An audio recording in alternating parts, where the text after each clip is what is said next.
Good morning guys! Good morning! It's me again, yung Ma'am Shima Diskarte. At andito tayo sa Talipapa na may-ari ng ating kaibigan na si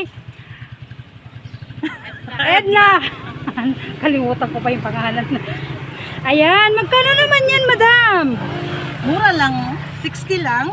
60. Ayan oh, fresh na fresh yung kanilang saluyot. Sa Ilocano saluyot. Sa Tagalog. Ay, nakalimutan ko na yung Tagalog nila. Ano?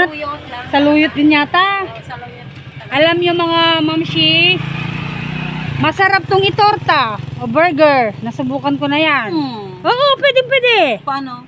Tadtarin mo. Tapos, Kamiti arena. May katagalis na. Ayan, kamatis. Meron din silang ampalaya na mapait. Mas mapait pa yung break up nyo ng jowa nyo. Ito, ay, pwedeng itong gawing ice cream. Pwedeng gawing bread. Cake. Uy, masarap ice cream to. Wala pa ako tikman ice cream na kalabasa. Ay, munggo pa ginagawa ko pong munggo. Ice cream, kay mito, lahat. Yan, masarap. Magkano kaya po? 60. Kalabasa. Uy, bibili tayo. Ayan, kompleto na oh. Kunin ko to. Ayan. Masarap to. Talbos ng kamote. Green bay salad ko. Ito.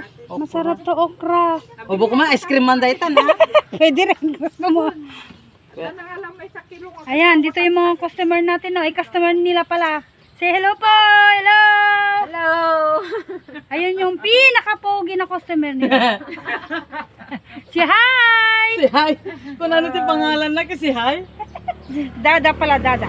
Dada. O, diba? Napaka-presko dito, oh. Tabi ng daan. Daanan ng mga customer. Lakate. Mana ka tante, tranta? Ne, akala ko siya nagtitinda. Nagtatanong naman ng presyo. Okay, bye-bye and God bless. Bye guys. See you soon.